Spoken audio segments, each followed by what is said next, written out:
Drones are a new form of technology and aircraft. There are many different types of drones, including drones that do photography, fighting fires, spraying pesticides on crops, delivering packages, and much more.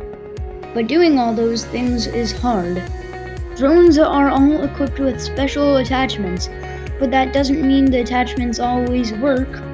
The reason the drone doesn't always work is that sometimes it can trigger the sensors or it can change the aerodynamics. The height sensors work by sensing the pressure, then telling you your height depending on how high or low the pressure was when it took off.